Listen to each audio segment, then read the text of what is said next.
Bueno, buenas noches para todos. Entonces, como lo decía la doctora, el objetivo es que hoy revisemos el tema del delirium posoperatorio, haciendo énfasis en algunas preguntas puntuales que ya les voy a mencionar. Me presento para los que no me conocen, mi nombre es Kelly Marisa Sansen, yo soy residente de primer año y mi asesora para esta charla fue la doctora Liana Posada, neuroanestesióloga que actualmente trabaja en el Instituto Neurológico de Colombia en la Clínica Las Américas, quien le agradezco muchísimo todo su apoyo y asesoría para esta charla. Entonces, el plan que les propongo para el día de hoy es que revisemos estas preguntas. ¿Qué tan frecuente es? ¿Cuál es la población más vulnerable? ¿Cómo hace daño? ¿Y cómo enfrentarlo en las instituciones? Entonces, el delirium realmente es un síndrome neuropsiquiátrico que es complejo, es bastante frecuente y más en la población anciana y se ha relacionado con un amplio rango de eventos adversos relacionados tanto con morbilidad, mortalidad e incluso se han considerado como un indicador de calidad en las instituciones de salud. ¿Cuál es el problema? Que a pesar de ser frecuente, continúa siendo una entidad que es infradiagnosticada y que debido a esto, pues es una de las justificaciones para esta charla, con el objetivo de que logremos hacer una sensibilización a todos los que están aquí escuchándola y que logremos tener un rol más activo nosotros en toda la parte del abordaje del delirium, desde la prevención hasta el tamizaje, diagnóstico y manejo. Entonces vamos a iniciar con la definición. Actualmente esta es la más aceptada, que es la del DSM-5, que nos explica como tal que es una alteración en la atención y en la conciencia que se caracteriza porque tiene un inicio agudo de horas a días y que se caracteriza porque hay una fluctuación en la severidad de la misma. Adicionalmente hay una alteración cognitiva que puede explicarse en términos de alteración de la memoria, de la orientación, del lenguaje, de la percepción o de la capacidad visoespacial. Y hay dos características importantes y es que no se explica mejor por otra alteración neurocognitiva subyacente, ya sea una alteración preexistente porque el paciente está en un estado de coma, y que adicionalmente tenemos una condición fisiopatológica, pueden ser una o varias, que nos expliquen el cuadro actual del paciente. Adicionalmente, el paciente puede tener una alteración emocional, una disregulación del ciclo circadiano y una alteración en la parte psicomotora, que es la que nos va a dar como tal la clasificación del delirio, ya que el delirio puede ser hipoactivo, hiperactivo mixto, siendo el hipoactivo el más frecuente y también el que a veces para nosotros va a ser más difícil de diagnosticar. Este también se asocia a mayor mortalidad y también más riesgo de complicaciones, por ejemplo, el hecho de úlceras por presión. El paciente va a estar un poco más quieto y tal vez nosotros no lo vamos a sospechar tanto como si puede ser el caso del paciente con un delirium hiperactivo. Específicamente ya hablando del delirium posoperatorio, entonces va a ser este que se presenta claramente después de la cirugía, pero que va a tener unas consideraciones especiales que pueden ser tanto similares como diferentes al delirium que se presenta en otras poblaciones. Mencionar que como tal el rol del acto quirúrgico puede desencadenar una respuesta inflamatoria que se puede relacionar con el delirium en el posoperatorio, como ya lo vamos a ver. Y adicionalmente tenemos múltiples factores, ya sea desde la parte de anestesia, los medicamentos que le vamos a colocar al paciente, para el manejo del dolor, para la sedación, que pueden también impactar en ese delirium en el posoperatorio.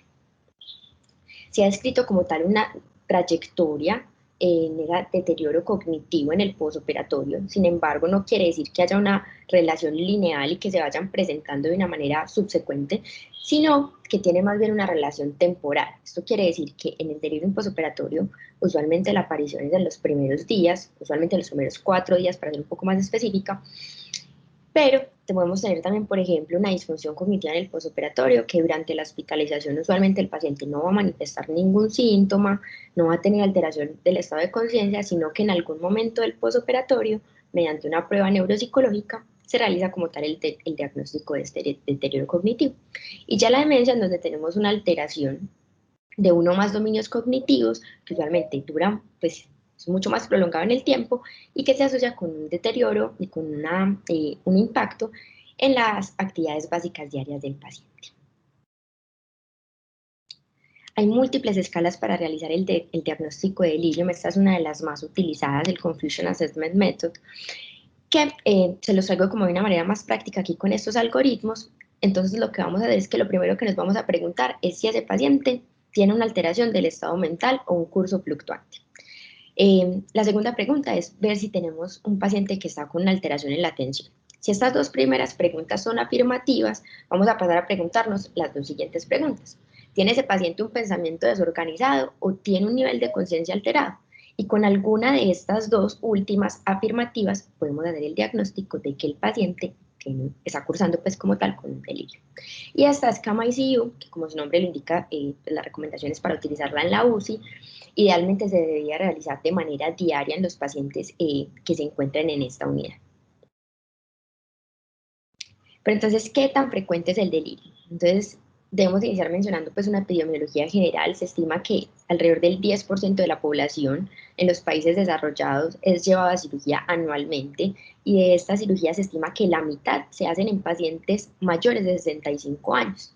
Y se ha descrito que como tal el delirium es la complicación más frecuente específicamente en esta población. Cerca de 1 de cada 4 pacientes puede desarrollar delirium durante su estancia hospitalaria. Sin embargo, como tal, su incidencia va a diferir de acuerdo al servicio en el que nos estemos refiriendo. En el caso de que los pacientes que se encuentran hospitalizados con una patología médica, tenemos que su incidencia puede ir de un 15 a un 50%. Pero en los pacientes quirúrgicos vemos cómo nos presentan un amplio rango de incidencia, puede ser tan bajo como el 5, tan alto como hasta el 50%. Y esto se va a relacionar con algunos factores que ya les voy a mencionar, tanto relacionados con el paciente y el tipo de la cirugía. Adicionalmente, en los pacientes que están en una unidad de alta dependencia, vemos cómo se dispara esta incidencia y puede ser tan marcada hasta el 80%. ¿Cuál es el impacto del delirium y por qué es importante que nosotros revisemos este tema?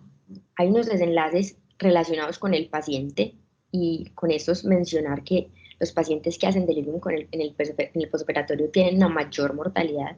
Adicionalmente se relaciona con un mayor deterioro funcional y mayor número de eventos adversos. Esos son unos datos de un estudio de pacientes que en el posoperatorio ingresaron a la UCI, de los cuales se estima que de 144 pacientes, 11 desarrollaron eventos adversos, y de estos eventos adversos, el 87% correspondía a retiro de catéteres centrales, venas periféricas, sondas e incluso extubaciones, y un 13% cursó con caídas, los cuales pues vemos que tampoco son tan infrecuentes. Y también es importante mencionar cuál es el impacto en términos de costos. En Estados Unidos se estima que los gastos y los costos por la atención de delirium exceden los 164 billones de dólares anualmente, y esto relacionado con que estos pacientes van a tener una mayor estancia hospitalaria, mayor riesgo de readmisiones, y al alta es más probable que estos pacientes ingresen a hogares geriátricos, a centros de cuidado. Entonces, si bien este impacto que les acabo de mencionar es importante, no es lo único, y algo en lo que quisiéramos llamar la atención es ese impacto que también tiene para el paciente y para sus familias. Y aquí lo queríamos ilustrar con algunas gráficas que ya les voy a mencionar. Entonces acá tenemos que la doctora llega a evaluar a su paciente aquí en recuperación y le pregunta: buenos días, doña Teresa, ¿cómo está? A lo que la hija responde que mi madre está viva, pero ya no está más aquí. Y en una consulta posterior, a pesar de que le pregunta que cómo se siente después de salir de la clínica, ella refiere que ella no sabía quién era ni dónde estaba, y lo peor de todo es que múltiples personas se reían de ella, a lo que vemos la preocupación de la hija mencionando que no es justo con su madre. Y aquí les traemos otro ejemplo en donde también el médico les pregunta que cómo va de la cirugía, y la hija responde: de la cirugía va excelente, pero mi papá me mira y no hay nada en sus ojos, no me reconoce, solo tiene parches muertos ahí. Con esto hacer énfasis que hay veces los pacientes, digamos que para ellos el resultado final o el resultado exitoso no es que el paciente lo hayamos logrado extubar o que la rodilla haya quedado perfecta, sino también es cómo ven a sus familiares que no responden, que no hablan o que están muy agresivos. Entonces, tener un poco, digamos que ser un poco más conscientes de también esos aspectos que tal vez nosotros no vemos tan familiarizados, o en nuestra práctica diaria, digamos que no los tomamos tan en cuenta. ¿Cuál es la buena noticia?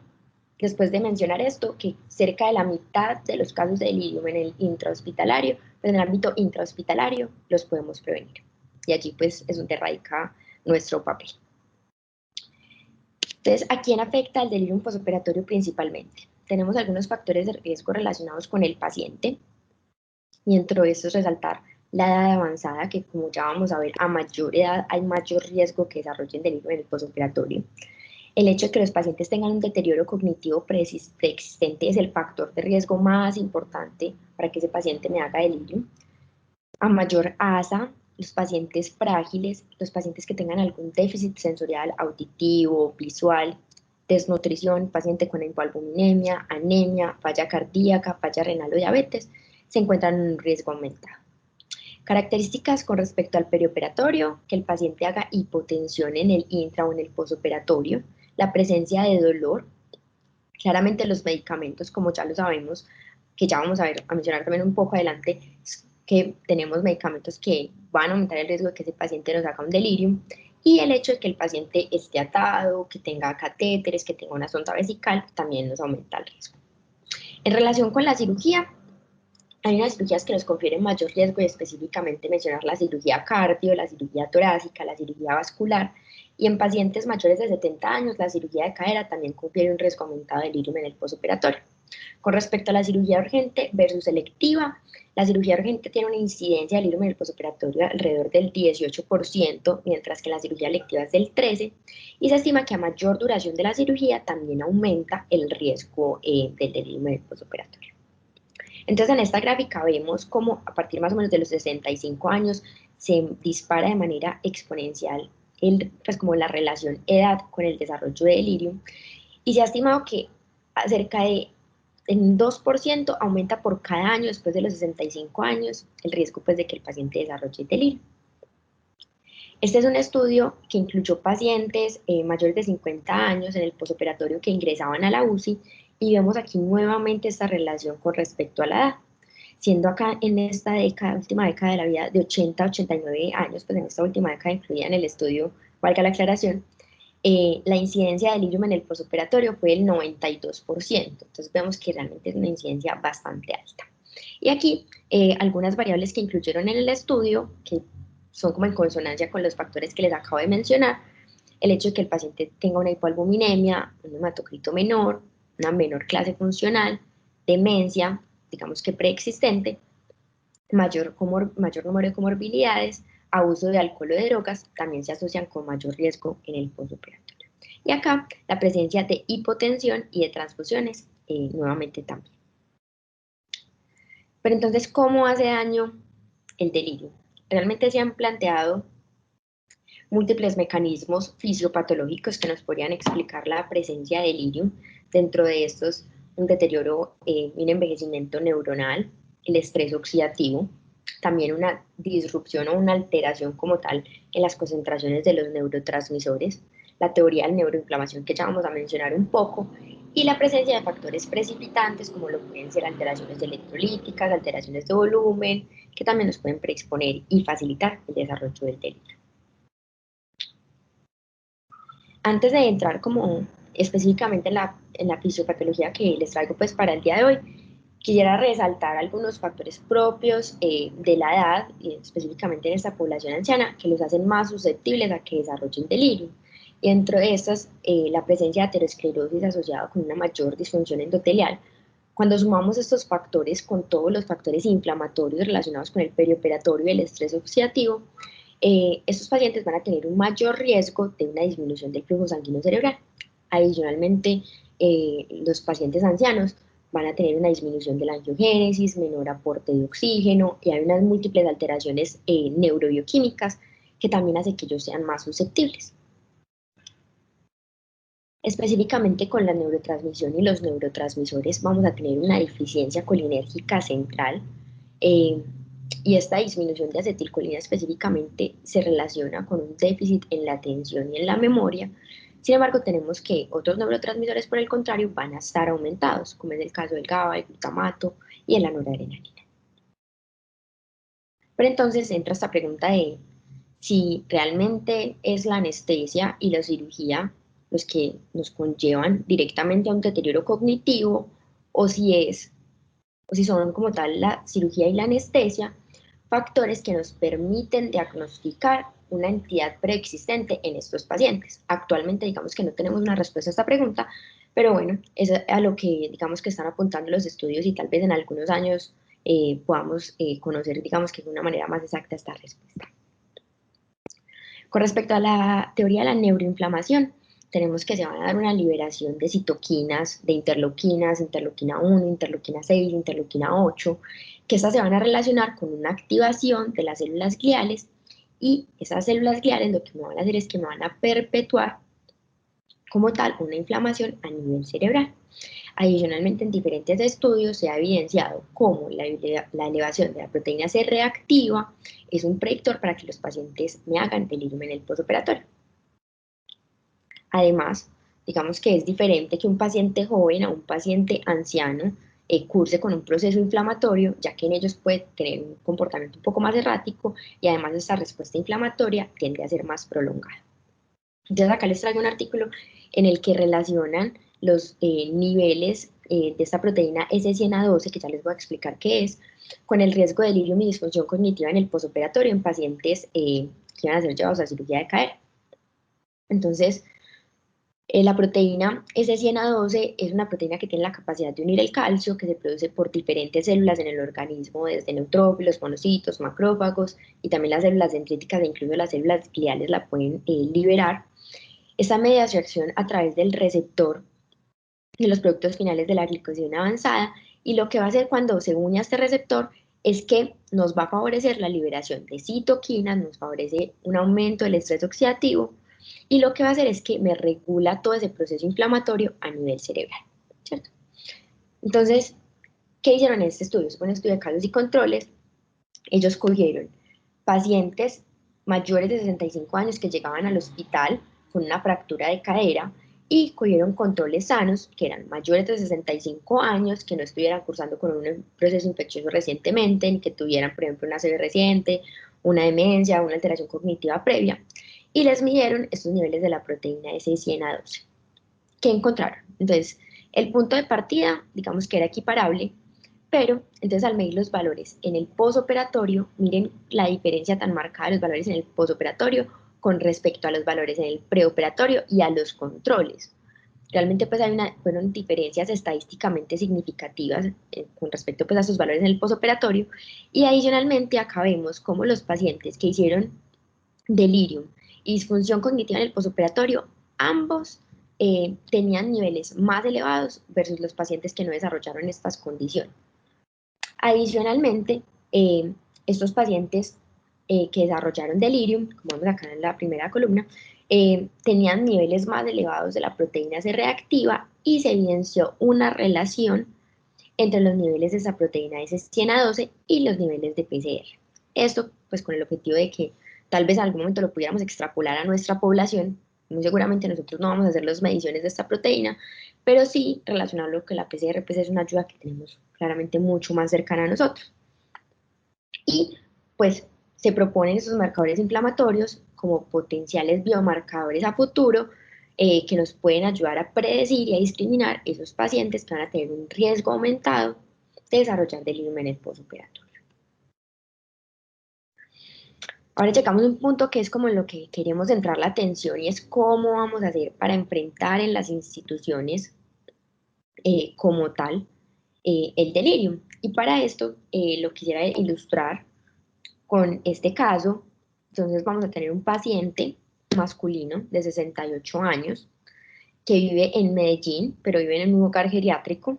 Se encuentra en su tercer día de hospitalización en la unidad de cuidados intensivos, y como antecedentes nos mencionan que es hipertenso.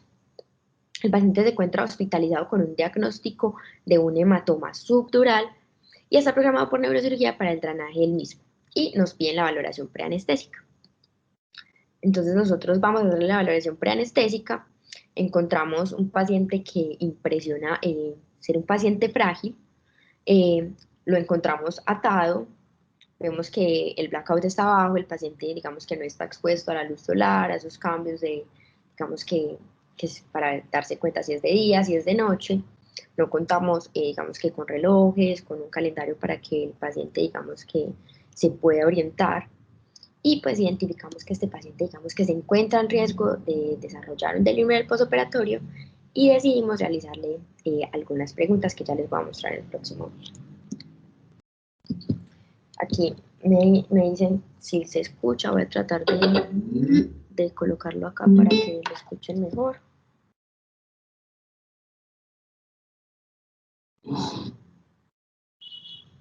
¿Cuántos años tienes? 68. 68 años. ¿En dónde estamos? No, en la clínica, es el 11 de allí. Perfecto. ¿Qué año es este? El 2001. 2001. ¿Y en qué mes estamos? En el 1. ¿Y el mes? El 1. ¿En qué fecha nació? El 24 de junio del 71. ¿Cómo? 24 de junio. ¿Me puedes decir los meses de atrás hacia adelante? Empezando en diciembre. Es decir, ¿qué mes está antes de diciembre? Noviembre. ¿Y antes? Octubre. ¿Y antes? ¿Y antes? Sigue Agosto, septiembre, octubre, noviembre.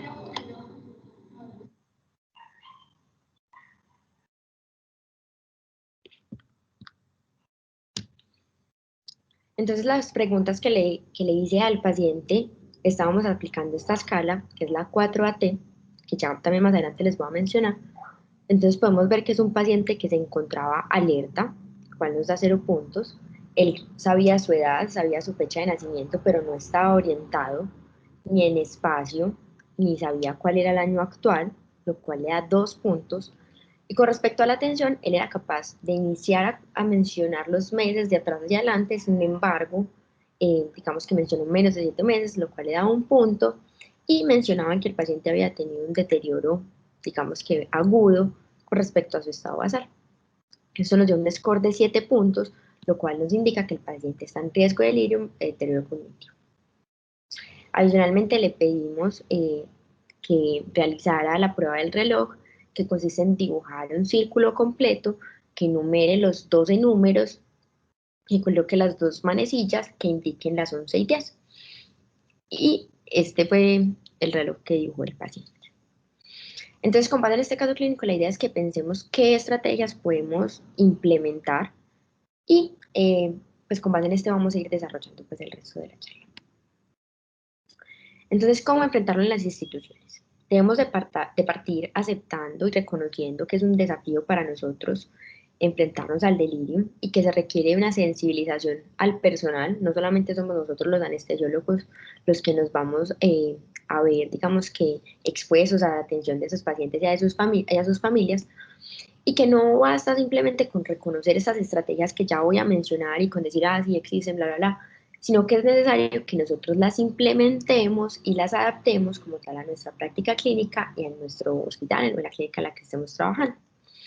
¿Cómo vamos a hacer eso? Entonces requiere de varias fases, una fase de preimplementación, una fase de planificación, que diseñemos cómo vamos a hacer para implementar esas estrategias de una manera más sistemática y posteriormente que hagamos una evaluación de esa estrategia que implementamos. Hay diferentes puntos y aspectos en los que nosotros podemos impactar y uno de ellos, y uno de los más importantes para mí, es que hagamos una estratificación de ese riesgo preoperatorio que tiene el paciente. Lo ideal sería contar con el apoyo ya sea de psiquiatría, de geriatría, que nos ayuden, digamos, que en la aplicación de esas escalas, pero nosotros también podemos hacer un abordaje inicial con preguntas sencillas. El paciente está alerta, está orientado, sabe qué medicamentos toman, entre otras preguntas fáciles que nos ayuden a orientarnos, digamos, que en qué punto estamos con ese paciente.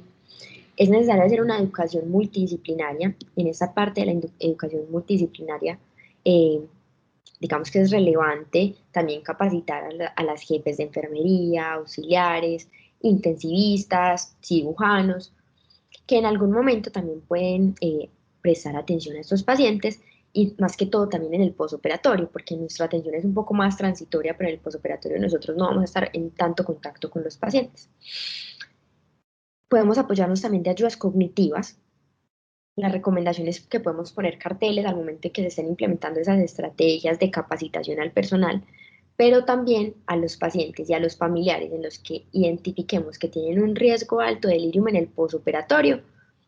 Podríamos entregarle un folleto explicándole, o bueno, no tiene que ser un folleto, con que nosotros le expliquemos a los pacientes y a sus familiares que tienen riesgo de delirium, digamos que ya vamos un paso adelante. Con respecto a las órdenes médicas, también esa es una responsabilidad de nosotros, que es mirar el cártex del paciente, mirar qué medicamentos, de qué medicamentos el paciente no se beneficia y nosotros tomar decisiones muy individualizadas en ese paciente, qué medicamentos realmente puedo evitar, puedo reemplazar.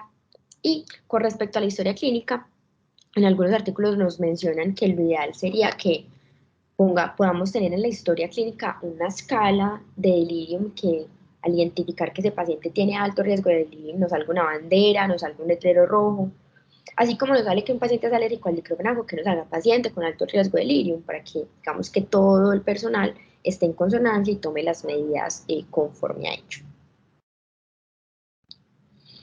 Con respecto a cómo realizar el deterioro cognitivo, como mencionaba, lo ideal es contar con una valoración por psiquiatría o geriatría. Sin embargo, les voy a mencionar algunas de las escalas que tenemos sin entrar en detalle, ya que estas, digamos, que implican una mayor complejidad de la que realmente vemos aquí. Tenemos el Mini-Mental, que es el tamizaje cognitivo que más se utiliza a nivel clínico y epidemiológico, que incluso en estudios a nivel de Colombia se ha visto que tiene una buena sensibilidad para el tamizaje de este. La gran limitación que tiene el Mini-Mental es el nivel de escolaridad, y es que se ha visto que en pacientes, según un artículo de Escalas para habla hispana, nos identifica que pacientes que tienen un nivel de escolaridad de 1 a 4 años pueden clasificarnos o que identifiquemos como demencia severa, lo cual sería un sesgo importante, y sobre todo en nuestra población, que tenemos un porcentaje importante de pacientes analfabetas o con poca escolaridad. Tenemos el Mini-COC, que también a mi parecer es un poco más sencillo que el Mini-Mental, que consiste en que le vamos a decir 3 palabras al paciente: manzana, amanecer y silla. Le vamos a decir que las memorice. Posterior le pedimos que dibuje el reloj como les mencioné anteriormente, y le preguntamos después que nos diga cuáles fueron esas palabras que les mencionamos. También nos permite hacer un tamizaje de demencia. Idealmente pues debería tomar poco tiempo, menor a 5 minutos. Sin embargo, nuevamente requerimos el apoyo pues, de otros especialistas. Y el MOCA, que es el Montreal Cognitive Assessment, también nos permite hacer un tamizaje de deterioro cognitivo.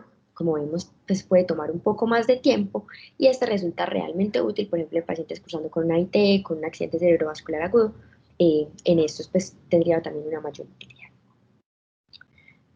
Y para estratificar el riesgo de delirium son las 2 escalas que vieron en el video que le aplicamos al paciente. Entonces tenemos el 4AT, cómo está su estado de alerta, de atención, la prueba mental abreviada, y si tiene un curso, un cambio agudo o fluctuación reciente como en ese estado basal. También se ha visto que tiene una buena sensibilidad y especificidad para hacer este tamizaje.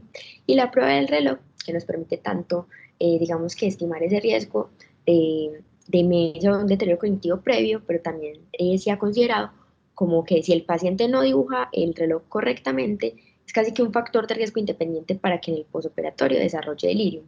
Que digamos que a mi parecer es una forma, digamos que también un poco más sencilla, de que si bien no vamos a tener un análisis profundo de, digamos, cuál es la alteración de ese paciente, si nos dibuja una cosa súper rara, podemos tener un enfoque inicial. Si el paciente no es capaz de pensar, bueno, no, ese paciente puede tener más riesgo de delirium, y posiblemente nos vamos a apoyar de los otros especialistas. Esta es una escala para delirium que es específicamente validada para el personal de enfermería, y la traigo ya que quisiera resaltar como esa importancia de empezar a vincular a otro personal en este, digamos que en el abordaje de delirium.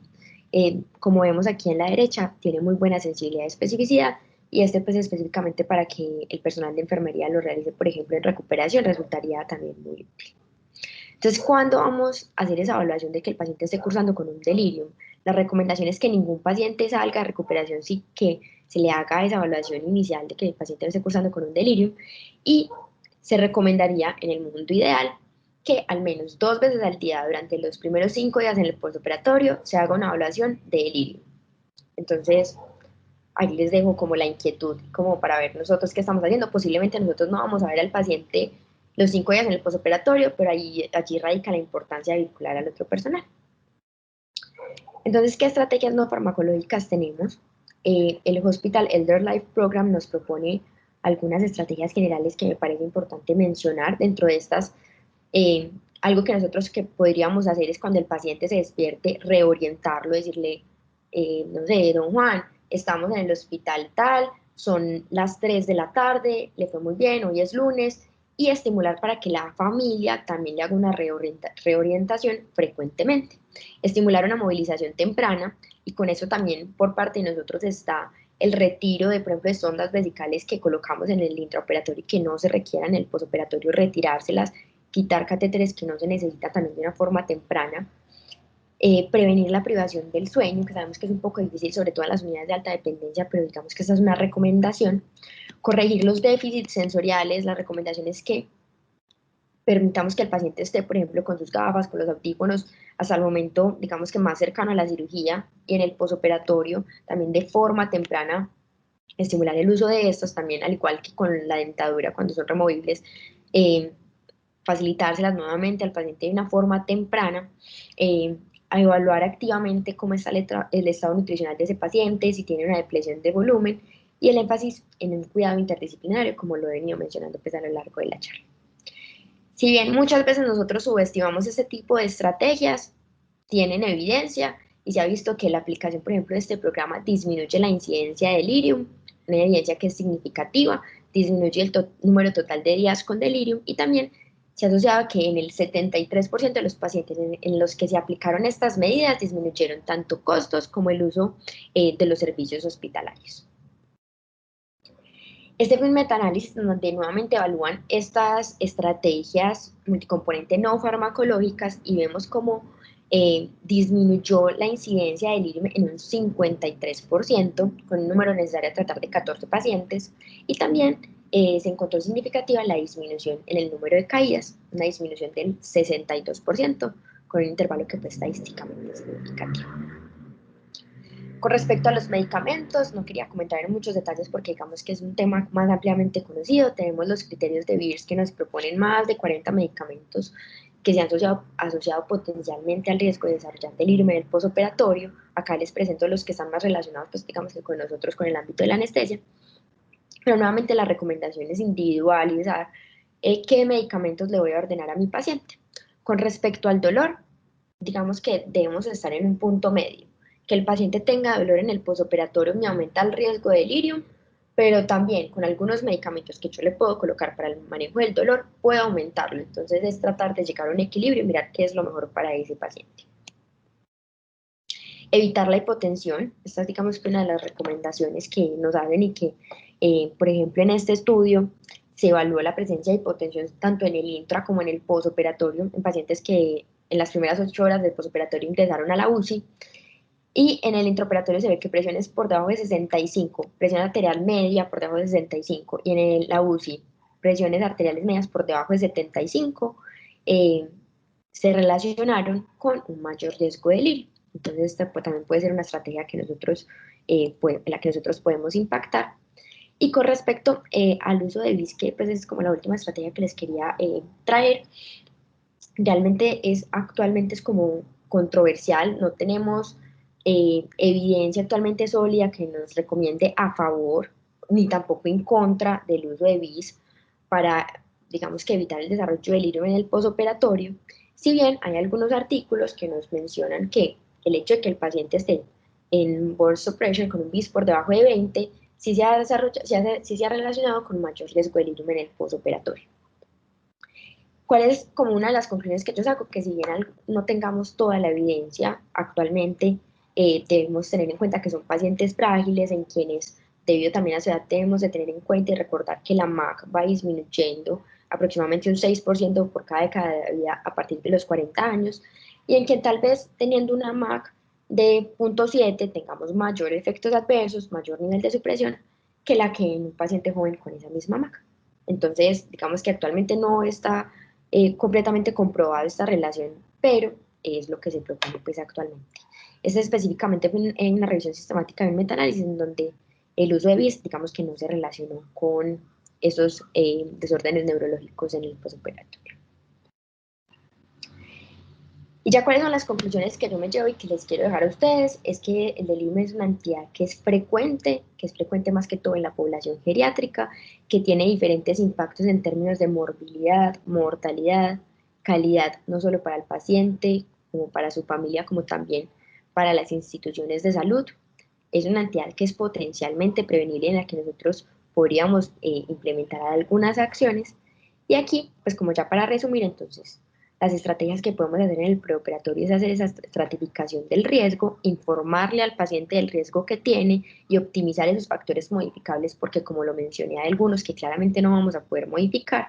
En el intraoperatorio, disminuir esa medicación que está en nuestra capacidad de no colocársela o de reemplazarla por otro.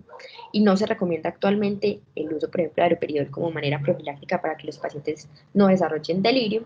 Y ya en el postoperatorio, entonces buscar activamente el delirio, optimizar el manejo del control y nuevamente cuidado con esos medicamentos y con todas las intervenciones no farmacológicas que vemos aquí en la gráfica de la derecha. Listo. Muchas gracias.